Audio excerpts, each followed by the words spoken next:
पुरस्कार पुरस्कार माने कौन पवित्र हवा दीक्षा पूर्व पवित्र हवा तेणु पुरस्कार पांचटी कथा रही केमिति आमे पवित्र हवा ना सकाळ दोपुर सन्ध्या समय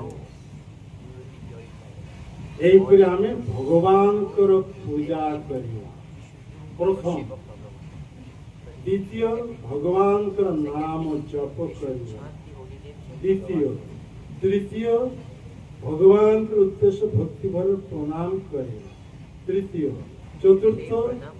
ଏକ ଯଜ୍ଞ ଅଗ୍ନି ଯଜ୍ଞ କରିବାକୁ ହେବ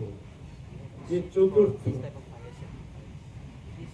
पंचम कौन कहा जाऊँ पंचम